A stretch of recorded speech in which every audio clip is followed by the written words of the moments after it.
todos. Sejam muito bem-vindos a essa casa. Vamos falar um pouquinho hoje de um dos filósofos mais incríveis de todos os tempos.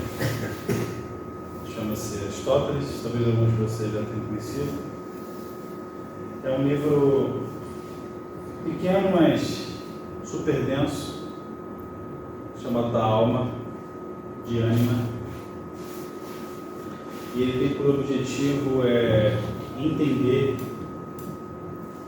a natureza da alma olhando na perspectiva filosófica, na perspectiva natural, através de conhecimentos de lógica filosófica. Bom, nessa obra ele nos convida a entrar nessa jornada profunda, transcendental, sobre a natureza da alma. E quando eu falo da natureza da alma, não me refiro à alma apenas humana, mas à alma de todos os seres vivos, inclusive as plantas, os animais e a alma dos corpos astrais, também, a alma do universo. É mais profundo do que a gente imagina. Então esse filósofo nos guia, para entender as nuances e as sutilezas desse significado espiritual.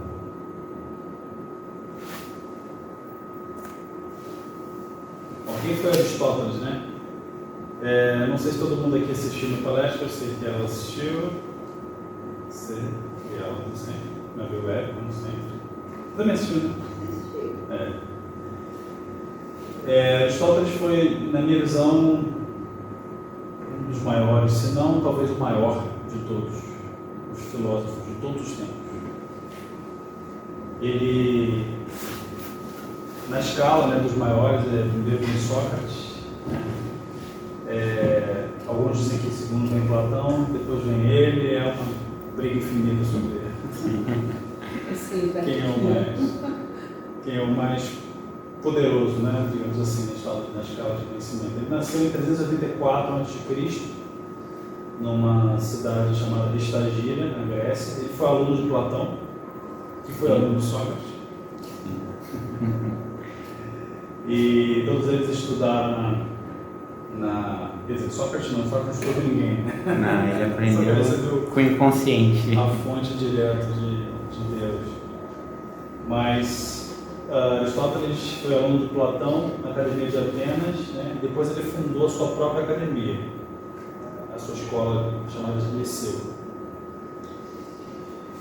O Aristóteles ele é um dos precursores de várias ciências que nós conhecemos hoje: lógica, psicologia, metafísica, política, biologia, dentre outras, para você ver o poder que o cara tem. Os princípios criados por Aristóteles serviram de base para a criação de ciências.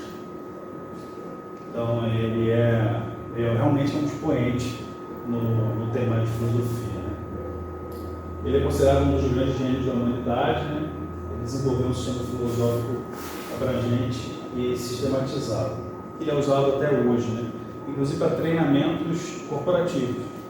Ele é usado para você te ensinar a pensar por si mesmo, esquecer os vieses, deixar de lado vieses e te ensinar a origem dos pensamentos, como a gente matura os pensamentos até chegar numa verdade até então parcial. Então ele, até hoje, ele orienta a filosofia na prática, com todo o seu legado de mais de 300 livros. Ao todo são 232 livros, somente. 232 ou tem mais?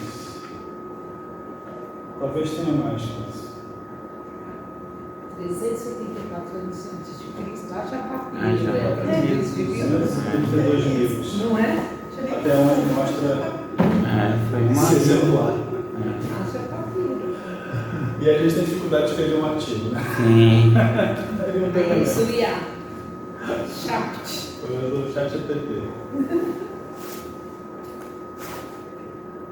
Bom, a vida de Aristóteles, né? Eu já falei, já dei um pouquinho, uma palhinha na outra palestra, mas só para falar, ele nasceu em 384 a.C. Primeiro veio Sócrates, que nasceu vou pegar minha colinha, me permitam, 469 a.C. Platão nasceu em 427 a.C. e ele nasceu em 389 a.C.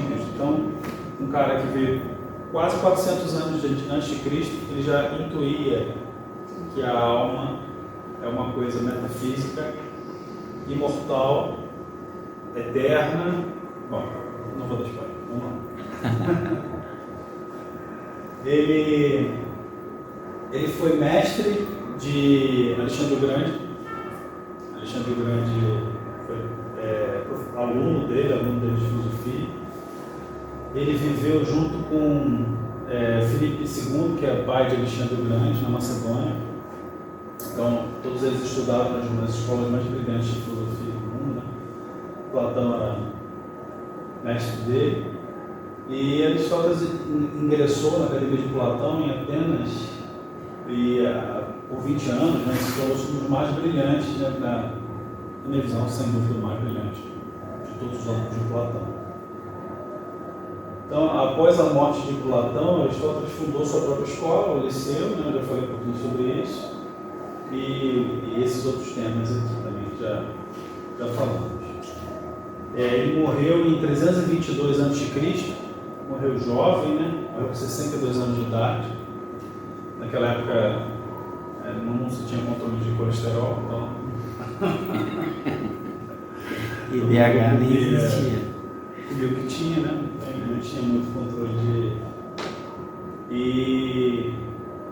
Aristóteles também era treinado em academias militares, né? Assim como Sócrates. Todos eles eram soldados. Platão, Aristóteles e Sócrates eram soldados, além de filósofos.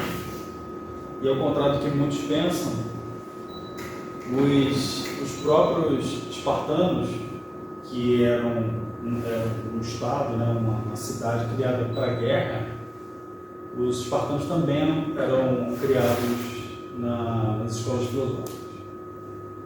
O que vai de encontro à crença popular de que os atenienses eram exclusivamente filósofos, e os espartanos não, eram exclusivamente guerreiros. Não, eles eram muito filósofos também. Ambos eram muito, estudavam muito tempo. Então, bom, aqui a gente já consegue entender que ele era um prolífico pensador, né? E que dentre as obras que ele mais se destacou, né, as mais famosas, tem a obra da metafísica, que nós entendemos hoje que é energia, né? Então ele já, 400 anos antes de Cristo, ele já entendia muito bem de metafísica, de alma, de ética, de incômodo, de política e do Tratado da Alma, que é o livro que a gente vai falar um pouquinho hoje. Vamos lá? Bom, o livro da alma. O livro da alma é considerado uma obra-prima da ciência, né, da filosofia em si. Ele aborda a natureza das propriedades da alma, né? O que é composto a alma, né? O que é a alma. E esse tratado ele representa as contribuições significativas, né, da mente e da existência. Então, a sua visão sobre a alma, ela explora conceitos de alma e corpo. A gente vai ver que eles não são dissociáveis, eles não são desconectados. A alma não vive sem corpo e o corpo não vive sem alma. E nesse sentido, eles são idênticos à doutrina espírita, que também tem o mesmo raciocínio. E o mais incrível é que ele chegou a essas conclusões baseadas em lógica matemática. Sim.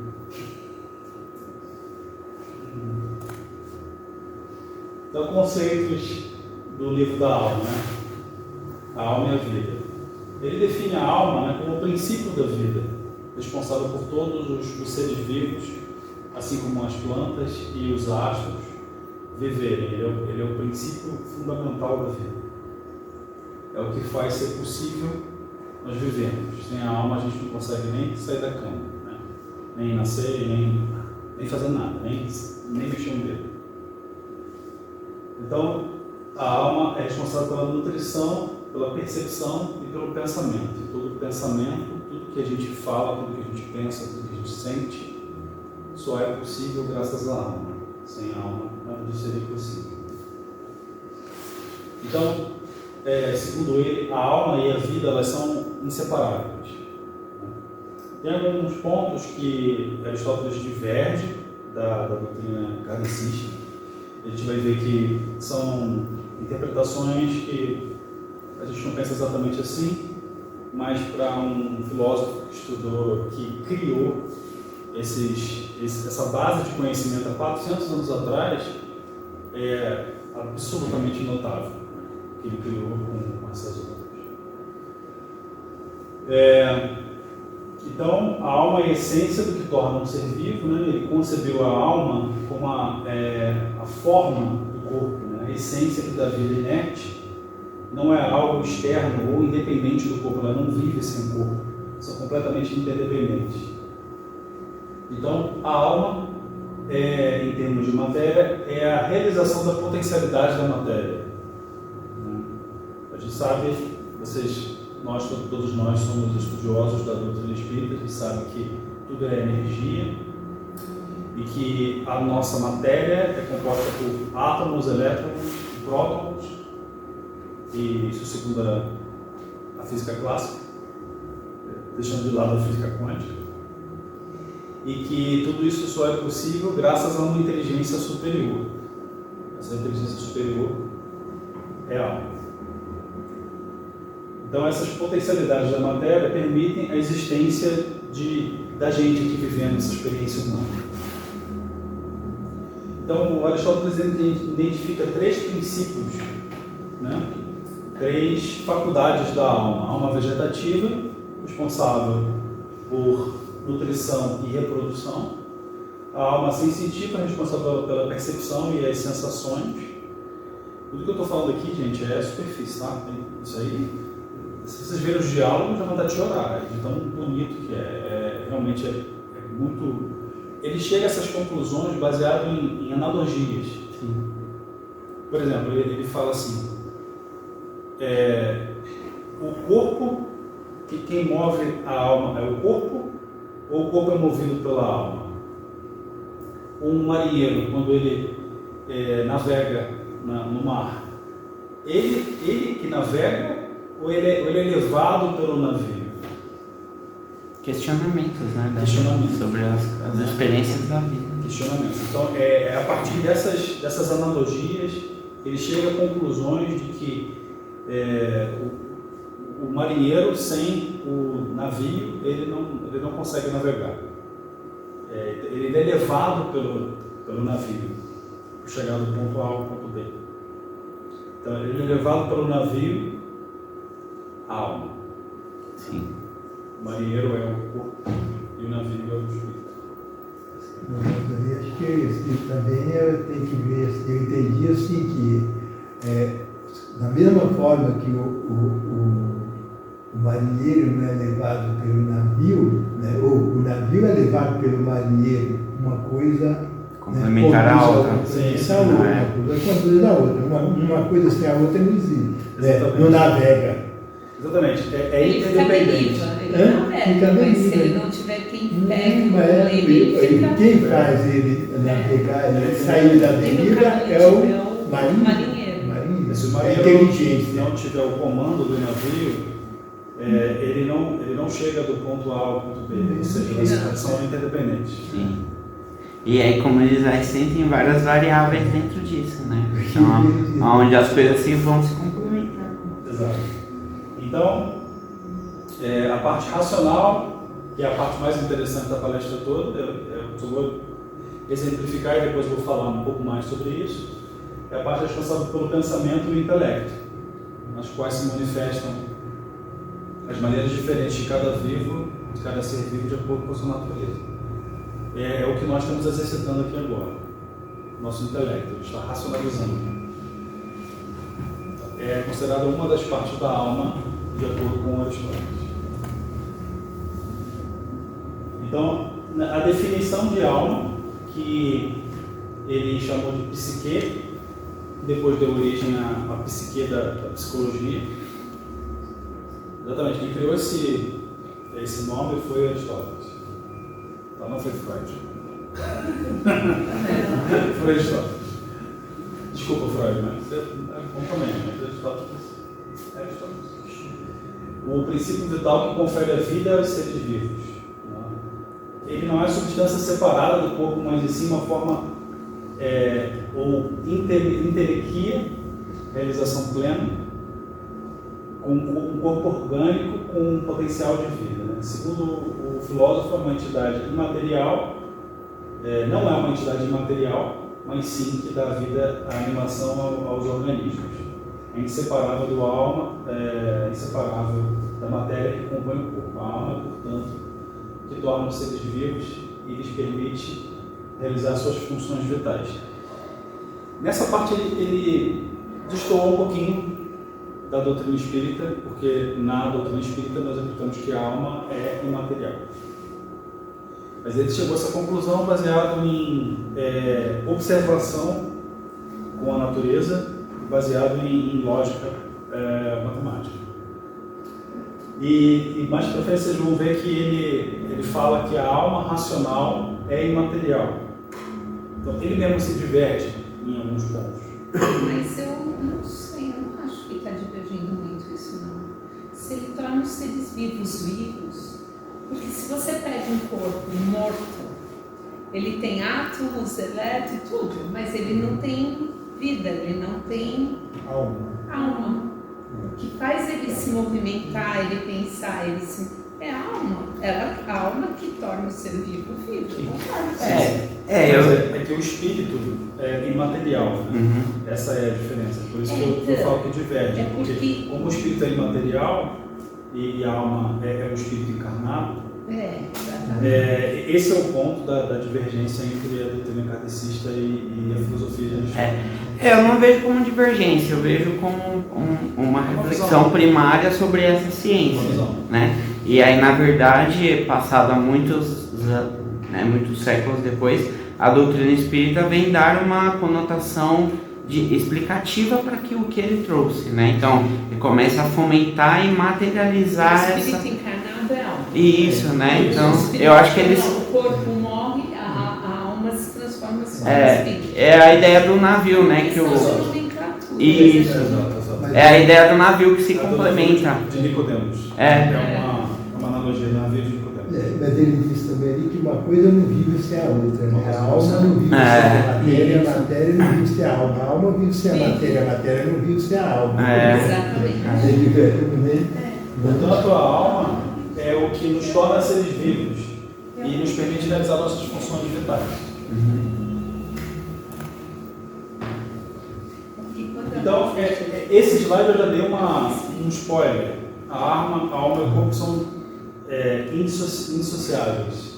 Elas não podem, como poderiam sair andando por aí sem um comando da alma, assim como a alma, até nós sabemos, né, que no estado de vigília, no estado de sono, no estado do sono, a alma consegue sair do corpo, ir para outros planos, etc. Mas esse é um conhecimento que levou milênios, né, para a gente conseguir alcançar. A gente está falando aí de 1.900 anos atrás. Mas se ele estiver falando na condição da manifestação do corpo denso, material, a alma ela não consegue se manifestar nesse movimento sem o corpo físico, né? Ela pode se manifestar no corpo astral, né? Para que nós percebemos esse movimento na matéria, né? A alma não consegue fazer isso sem o corpo físico. Eu estou me referindo aqui está dizendo que a alma é indissociável do corpo físico, né? Que ela não existe sem o corpo físico. Não é totalmente verdade. Não é totalmente verdade. A alma ela consegue sair do estado de sono para ir a outros planos, né? No estado astral, como você falou. Mas existe aqui um estudo filosófica. Né? Então, eu faço analogias para a gente. Sim, para trazer e contextualizar. A gente pensar nos dois lados. Em que momento tem interseção e em que momento tem desassociação. Então, as faculdades da alma, né, tem usado a percepção, imaginação, raciocínio, desejo e vontade. Segundo Aristóteles, a percepção é uma faculdade fundamental da alma, responsável por nos conectar ao mundo exterior. Então, a gente consegue perceber, quando criança, que uma bola é uma bola. Quando seu pai te dá uma bola, fala: filho, isso aqui é uma bola. Aí você joga no chão, legal, uma bola. Então, por associação, teu pai te ensina, tua mãe te ensina que aquele objeto é uma bola, e a partir daí começa a nascer uma percepção. Não só a partir disso, né, você percebe que quando você chora, a sua mãe te dá leite. Então você tem a percepção de que chorar, quem chora mama, quem não chora não mama. Quem chora mama, e que gera alguns problemas psicológicos no futuro, mas vamos deixar assim claro. E é através desse sentido que a gente adquire conhecimento do ambiente que nos rodeia, das impressões da nossa realidade. Imaginação e raciocínio. Então, são faculdades também da alma que nos permitem formar imagens mentais através de representações e conceitos. Então, a gente percebe que chorar nos faz ter coisas. Em consequência, esse choro. Então, é uma imaginação, um raciocínio que a gente entendeu através de conceitos que foram percebidos e materializados. E esse raciocínio nos permite processar as informações, fazer inferências e tomar decisões.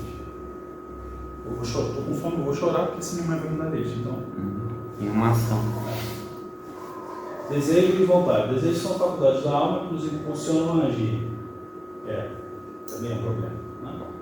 Vamos falar sobre isso. Desejos nos movem em direção dos objetos que buscam o encontro das vontades e permitem controlar e direcionar nossos impulsos, guiando nosso comportamento. Às vezes de forma negativa, né? O desejo ele pode ser ótimo para a sua vida e ele pode ser péssimo. E como você controla as ansiedades e como você gerencia os seus desejos.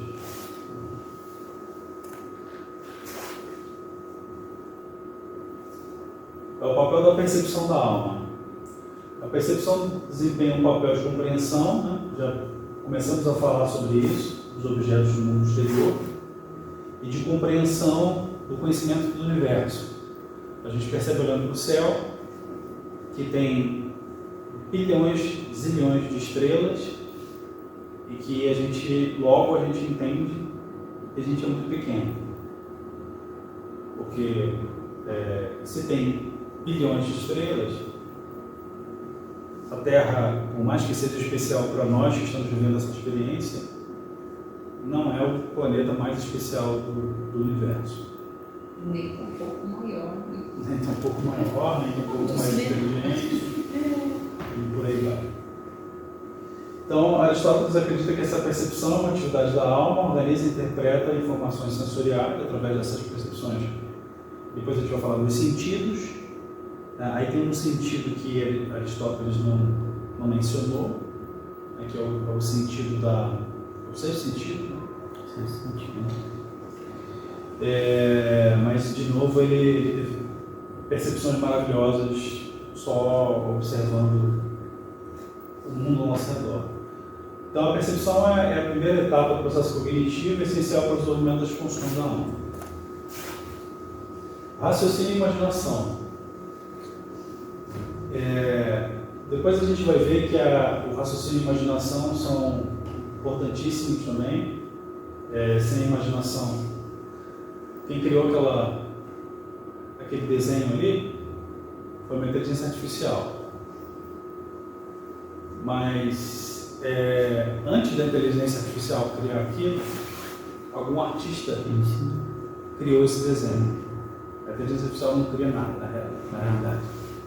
ela só replica coisas que já existem. A inteligência artificial não é nada inteligente, na verdade, é mais uma burrice artificial.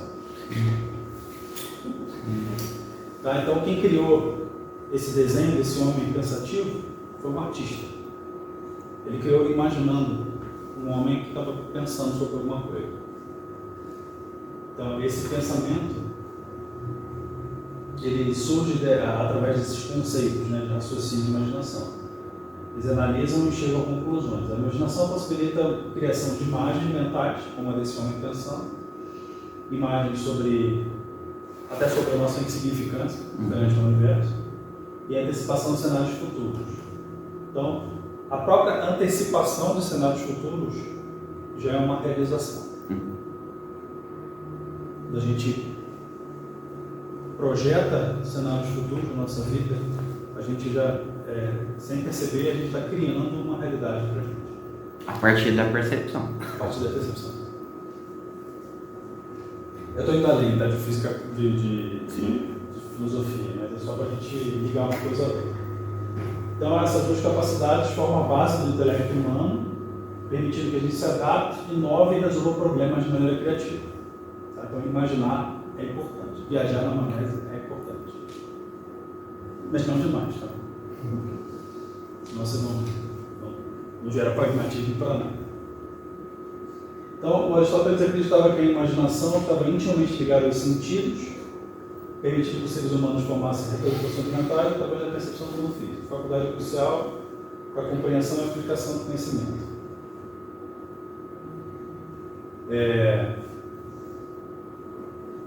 Já pensaram como vocês conseguem resolver problemas, dar soluções a problemas? Através de uma percepção, através de uma imaginação. Às vezes problemas que você nem sabia que existiam. Percepção e imaginação.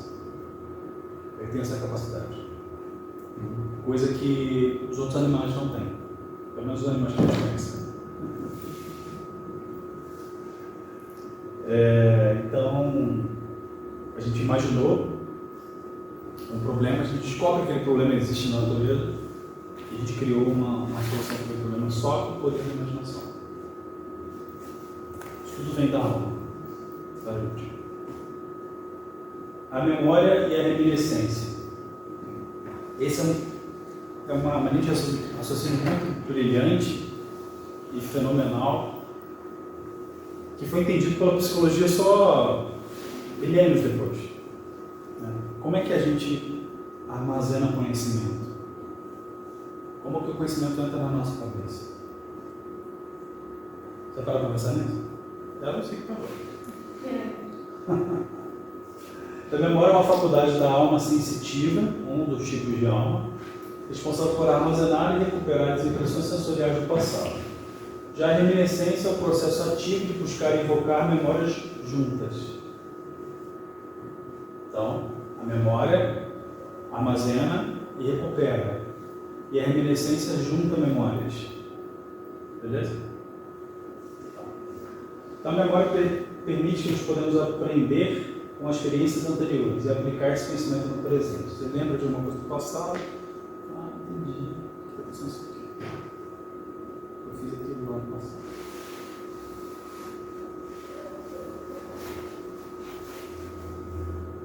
É essencial para a formação da identidade pessoal e da continuidade da consciência ao longo do tempo. Já a reminiscência nos possibilita refletir sobre o passado, estabelecer conexões sobre eventos e tirar lições valiosas. É isso que faz a gente aprender. Essas duas entidades, memória e reminiscência, faz a gente aprender. O passado nos ensina demais. O passado, ele não necessariamente ele se repete, mas ele rima. Cria metáforas, né? Exato. Então, é importante a gente se lembrar das nossas experiências, a gente conectar as experiências e criar significado a partir delas. Não ficar preso no passado, mas permitir que essas memórias tenham significado na sua vida e conectar os significados. Memória é a capacidade de reter e evocar impressões sensoriais do passado, reminiscência já falamos. Juntas a memória e a reminiscência são fundamentais para o aprendizado e a identidade da continuidade da consciência. É aí que nasce a consciência, a partir dessas duas entidades, memória e reminiscência. Olha onde o cara chegou. Aí foi. Desejo e vontade. O cara chegou no nascimento da consciência, analisando a natureza e lógica e matemática. Genial demais. Segundo Aristóteles, o desejo e a vontade são faculdades essenciais da alma humana. O desejo é a força que nos impulsiona para buscar o que nos faz bem, enquanto a vontade é a capacidade de tomar decisões e agir de acordo com elas. A relação entre desejo e vontade é fundamental para a compreensão da psicologia e do comportamento humano e da filosofia aristotélica. Nos permite controlar, a vontade nos permite controlar e agir de maneira racional e deliberada. Queríamos que fosse, né? Seria bom. Seria bom, né? Você passar no shopping, aí você vê aquele casaco ali. Casaco bonito, né? Eu tenho 35 casacos em casa.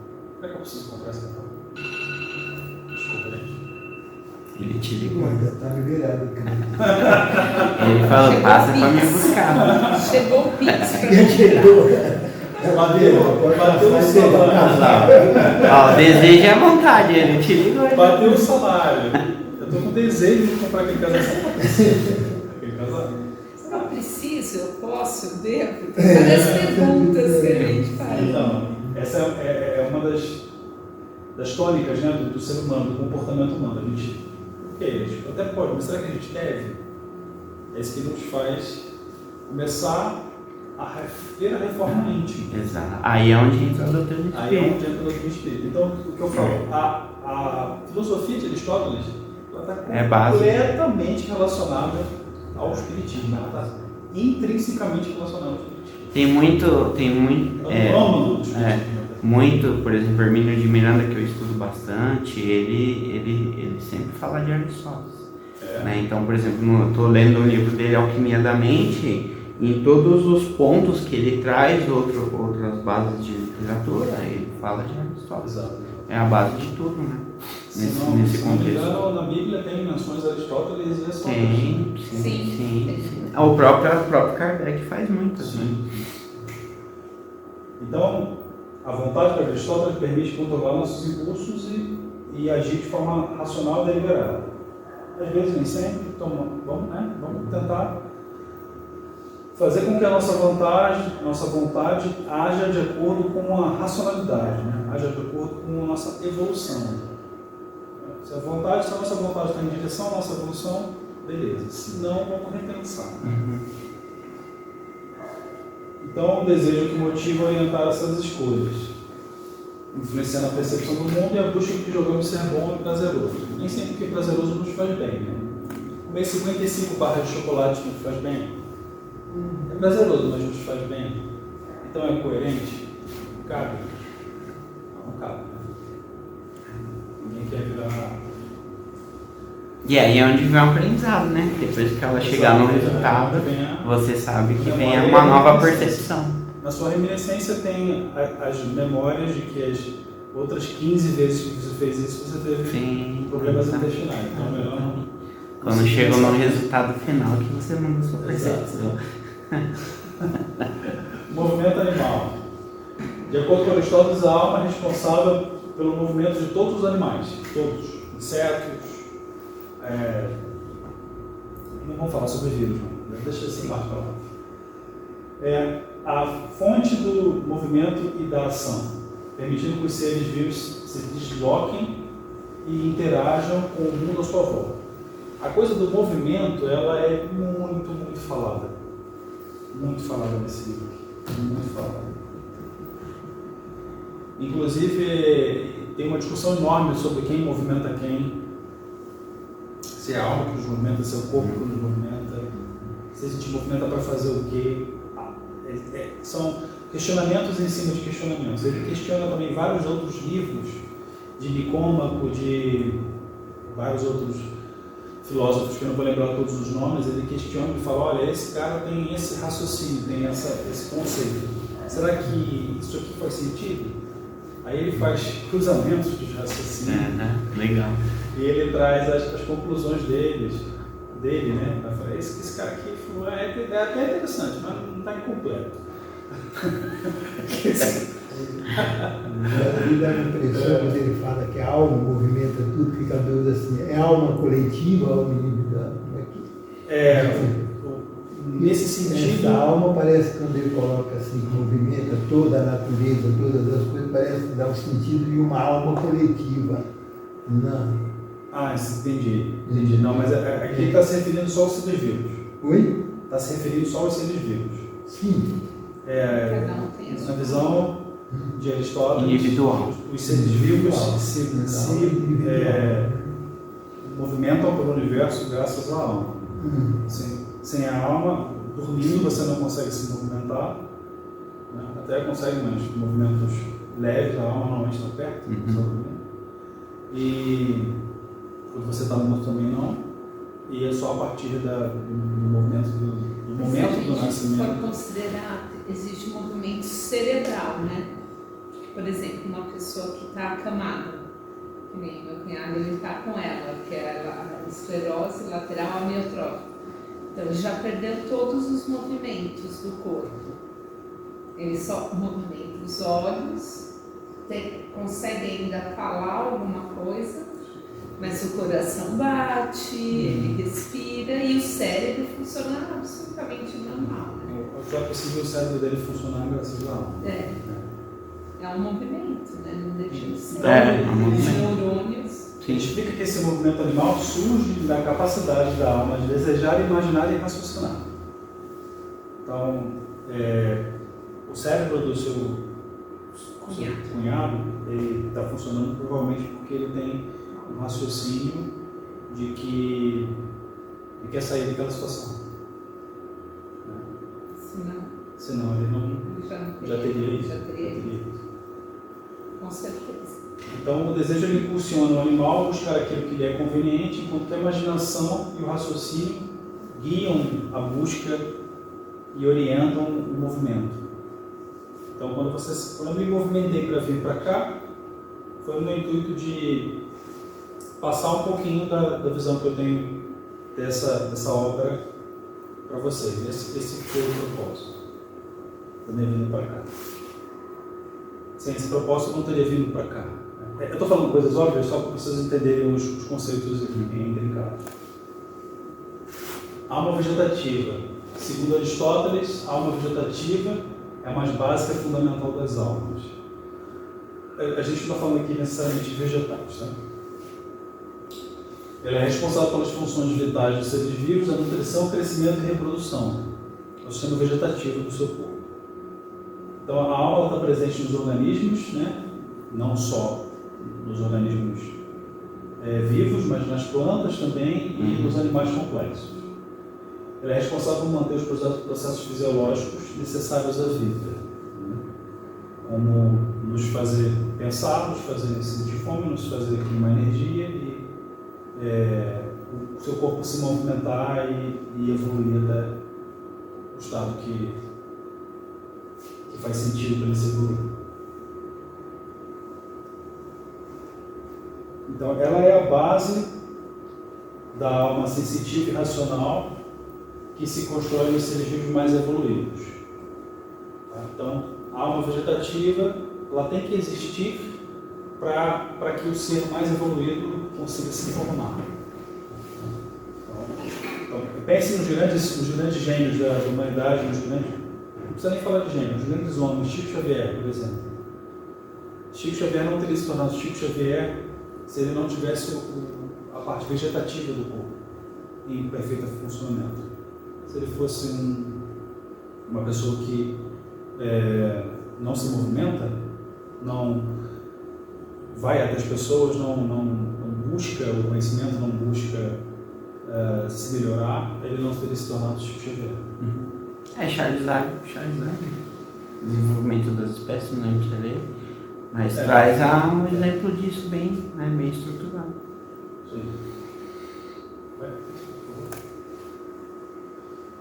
A alma sensitiva, que acho que é a parte que nós mais estudamos aqui no centro, ela cuida da visão, audição, olfato, paladar e tato. Só esqueceu de mais uma, né? Que é o nosso sexto sentido. Nossa percepção, né, de que existe algo mais. A nossa mediunidade. Esse é o nosso sexto sentido. Bom, a alma é compartilhada com os animais e permite que eles interajam com o mundo ao seu redor, respondendo a estímulos externos.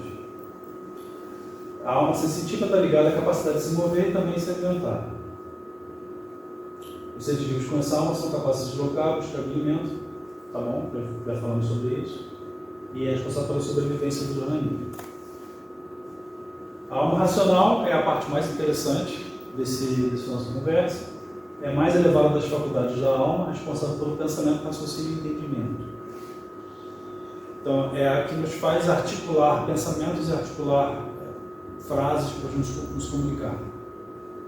Então, sem a racionalidade, a gente não é capaz de fazer um cálculo simples, né? De estimular uma comunicação, de estimular um debate, de estimular até muito menos uma palestra. Então é a parte da alma exclusiva dos seres humanos que nos distingue dos outros animais, permitindo transcender ao mundo material e alcançar o conhecimento abstrato.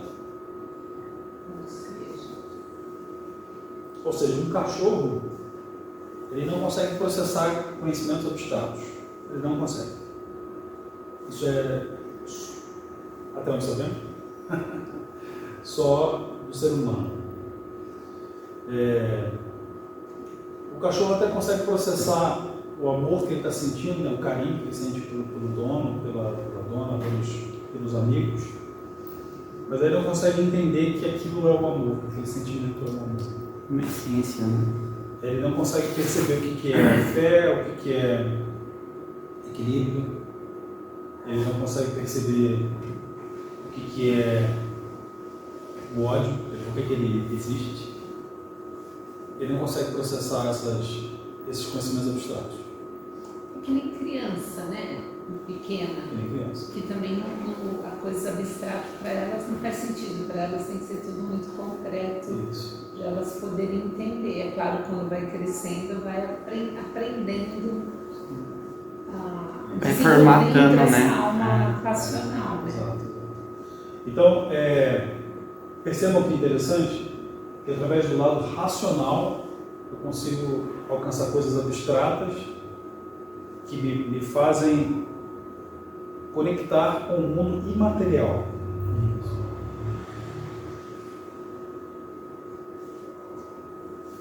Então, a alma, olha que interessante. A alma racional é imortal e incorruptível.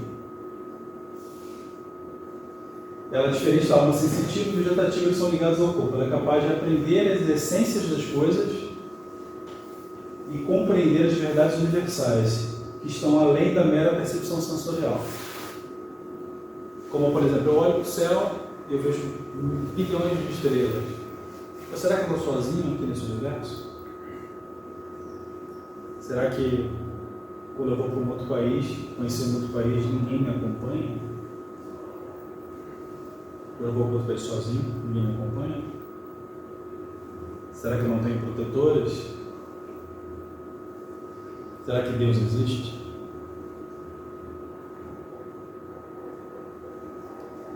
Esses raciocínios só são possíveis graças à alma racional.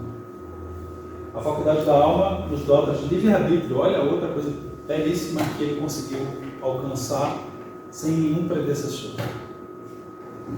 Razão e capacidade da autorreflexão, tornando-os éticos e morais. Então a moralidade já está muito dentro da obra de Aristóteles, a ética está dentro da obra de Aristóteles. Ele já conseguia intuir que matar é errado, que roubar é errado, que praticar crimes são errados, baseado nessa percepção sensorial e nessa autorreflexão, aonde nasce a ética e a moralidade. A gente começa a perceber que a gente tem que pensar um pouco mais antes de agir.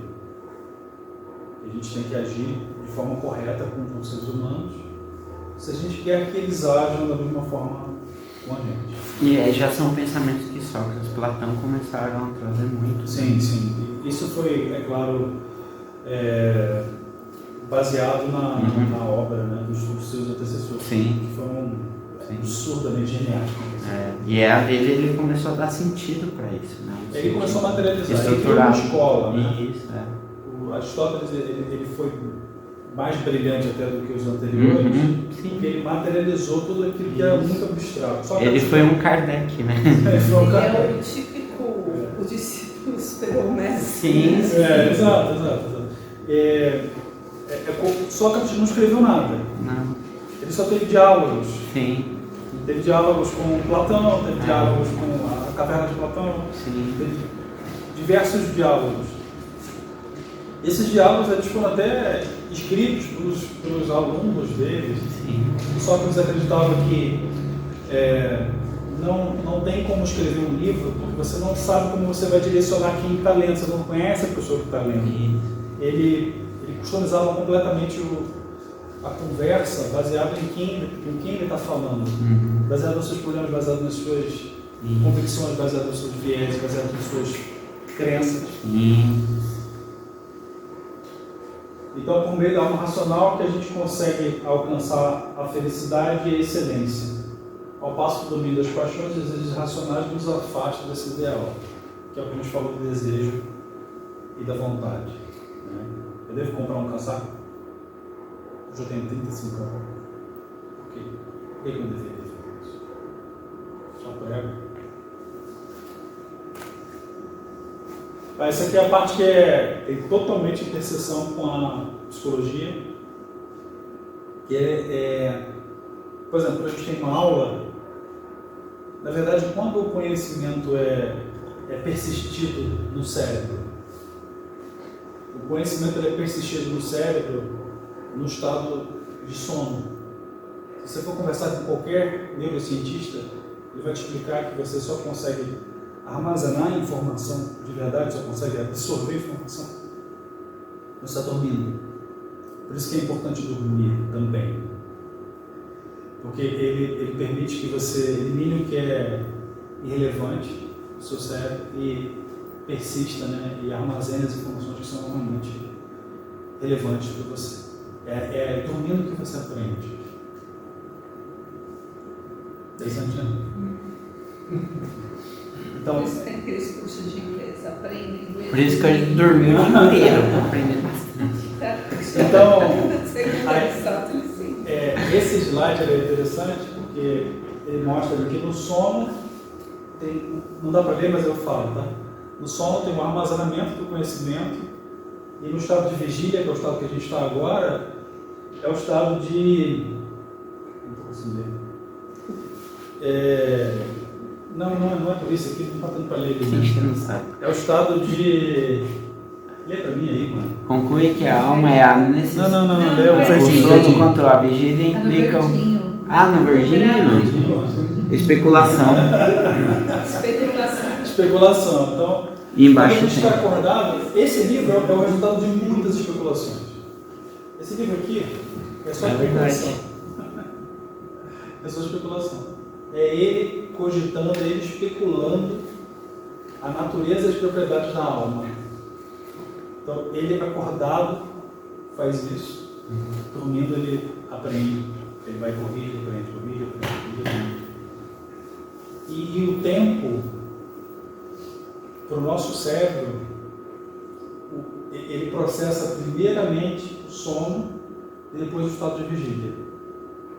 O que é perfeito isso. Porque na linha do tempo, o que é mais importante é você aproveitar as experiências da vida, armazenar realmente no seu cérebro, e na vigília você especular ainda mais, você criar ainda mais. É interessante, né? É desse jeito que tem que falar com os adolescentes. Você fala que eles só dormir que aprende, eles vão. Tem que mostrar a proposta. Mas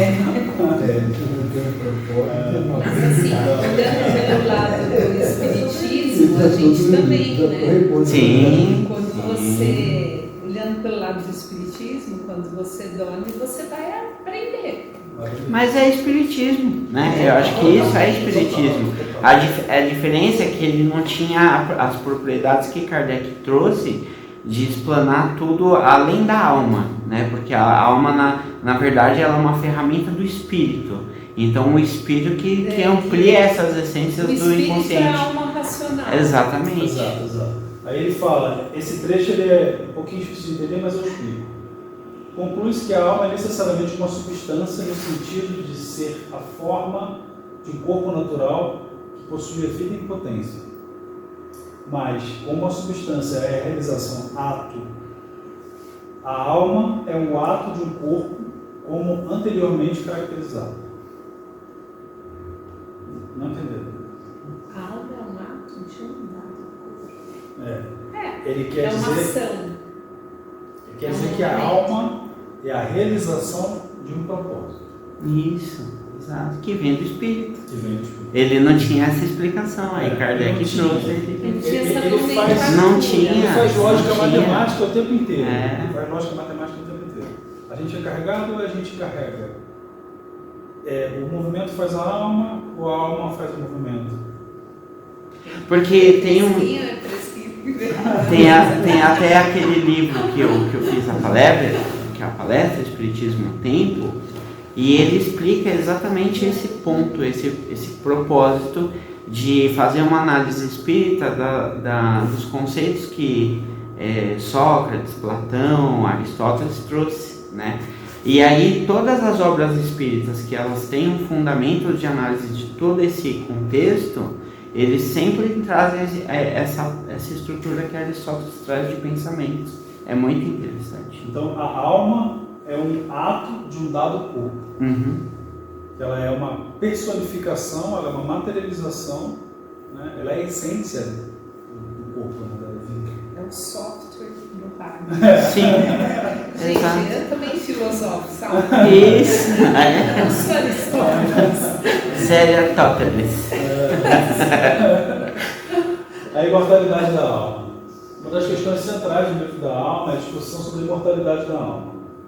Para Aristóteles, a alma racional é a mais elevada, é a parte mais elevada da alma humana. Possui um certo grau de imortalidade. Embora o filósofo não acreditasse em imortalidade pessoal, ele defendia que a alma racional sobrevive à morte do corpo físico, pois ela é eterna e imaterial. Chegamos no espelho. Viu? Ele, há quase 2000 anos atrás, o cara chegou a essa conclusão. Muito mais de 2.000 anos, 2.600, né? 2.700. Aristóteles argumentava a alma racional sendo a faculdade responsável pelo pensamento, pelo raciocínio, não destruída e não pode ser destruída junto com o corpo. Ou seja, depois que a gente morre, a nossa alma vai para o nosso lar e o resto você já conhece. Ela é divina e imortal, o software vai para o mainframe. E o resto vai para a nuvem. Vários conceitos de memória, processador, Por isso que tem hoje informática lá. Filosofia tem. Você acha que eu gosto de filosofia? A gente não deixa de ser um computador, não. Somos total. Só que joga fora. Só que a gente tem inteligência artificial, de verdade. Tem, de verdade. Natural. Nossa, não é artificial. Não é de plástico. A mente, o cérebro humano, ele é um computador. Exatamente. Sim. Sabe? Mas tem uma inteligência que faz com que isso funcione. Sim. Né? E essa inteligência é a essência, é o eu sou. Eu sou. Então, ela é divina e imortal, enquanto que o corpo é mortal e corruptível. Dessa forma, a alma racional tem a capacidade de transcender a existência física e persistir mesmo após a morte, que é a reencarnação. Ou seja, ele já intuiu que é a reencarnação, mesmo sem ter dado o nome. Sim. As aplicações práticas do ensinamento de Aristóteles. Então, aí, eu já falei para vocês que nasce a política, nasce a ética, nasce a psicologia, nasce outras ciências, que a gente já vê por aí, baseadas nisso. Então, a ética e a virtude, a política, o governo, a psicologia e a compreensão humana. Então, a ética e a virtude são ideias de Aristóteles, que tem um impacto duradouro, né? Influencia o pensamento ocidental por séculos, até hoje. Né? Por isso que a gente está aqui falando sobre isso. Sim. Então, os ensinamentos como desenvolver hábitos e caráter virtuosos são relevantes hoje em dia na orientação moral e processo de tomada de decisão, junto com os jovens que você dá aula, né? Já passou de escola. Dá aula? Você dá aula? Aula da mente. Exato. Então, a ética e a virtude são importantíssimas. A política e o governo não é essa porcaria que a gente vê ali. Não, isso é egoísmo, é verdade. Aristóteles também fez contribuições significativas na teoria da política, a estrutura ideal e o governo da importância da cidadania ativa. Seus conceitos de natureza e Estado, como melhor governar, continuaram nos debates contemporâneos sobre a democracia e a liderança. A psicologia e a compreensão humana, suas obras sobre a natureza da alma e as faculdades da mente lançaram bases para a psicologia moderna. As teorias aristotélicas de percepção, memória, emoção e raciocínio ainda oferecem insights valiosos sobre o funcionamento da mente e o comportamento humano. Né? Tudo que o Chico falou, ele deu uma condensada e separou em categorias. Só tem isso. Tá bom. Aí você fica. A gente quer mais, né? Quer mais, eu quero mais. Você acha, só uma pergunta, você acha que isso pode ser um resultado disso num formato cíclico? Ele vai e volta, ou seja, vivo, experiencio, percebo de novo, vivo, experiencio, Eu não acho, percebo. não, eu tenho certeza. Não é? Faz parte Você aprende. do seu A desenvolvimento. gente aprende e pensa, putz, tem algo errado, aí você vai e faz de novo. Você vê que legal que a partir daquele formato que ele começa a estruturar, ele cria saídas do que a gente tem com as áreas da personalidade humana hoje. Né? Interessante, né? Pelo menos é uma visão que Você está vivo, você especula, procura a realidade, procura a verdade, procura valores. Sim. E aí você vê, ele cria, né? Ele traz o contexto da política. Quantas ramificações não existe isso e você vai abrindo, né? Parece aqueles neurônios, né? Quando você está lá de cima do... É incrível, Eu ficarei mais uma hora que faço falando. Sim. Mas o que se percebe, né? Esse 300 anos antes de Cristo, nós estamos tentando aprender hoje. Não, Nós e... estamos tentando aprender sim. isso até hoje ainda, né? Sim. Tá? Sim, Você talvez um discípulo. E talvez se a gente for pensar... E talvez se a gente pensa sobre... Não aprendeu há 300 anos. E se a gente pensa sobre essa lógica inteligente do universo, eles vêm antes de Jesus para dar base para o que Jesus fez, né? Porque já tinha uma predisposição do que é ética e tinha, né? Então, acho que tudo isso é muito válido assim eu de conheço análise. também a minha amiga aqui, que ela me indicou a série The Chosen, né?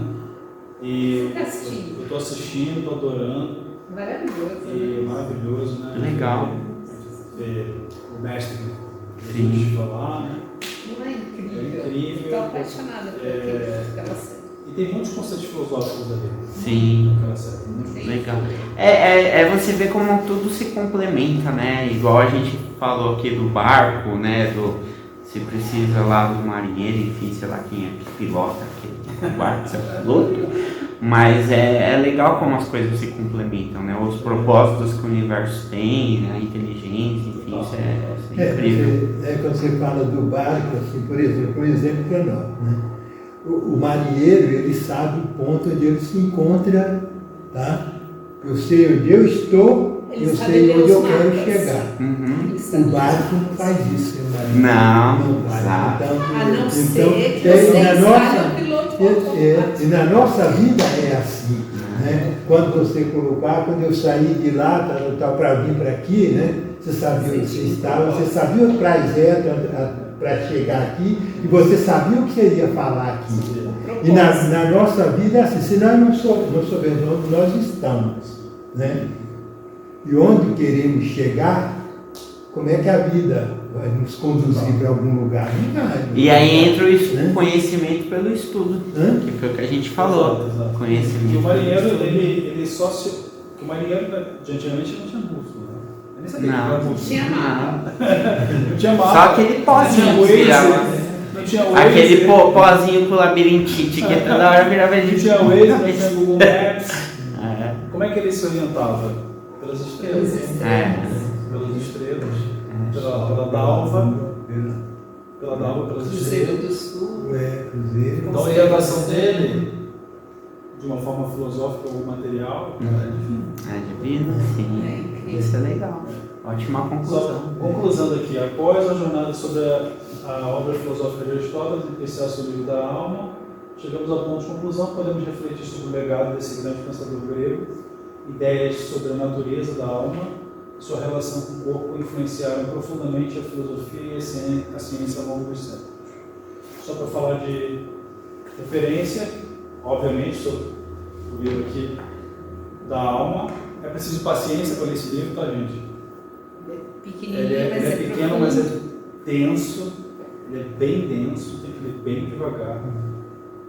Tipo, ler 10 vezes a mesma frase, algumas vezes. Mas é um livro, vocês estão vendo que é maravilhoso. Entralgo, Pedro Laim, A Alma do Homem, Zíngano, de Marco, é um livro de Oxford. E essa é uma tradução, né, de Luiz Filipe Bragança Teixeira, de Lisboa, e Ari Giovanni, a Metafísica de Aristóteles. Obrigado pela presença de vocês, espero que vocês tenham persistido alguma coisa, pelo menos incomodado um pouco vocês. Eu tenho certeza que quando dormir, vocês vão persistir alguma coisa na mente de vocês. Fé e equilíbrio em todas as direções. É, equilíbrio em todas as direções.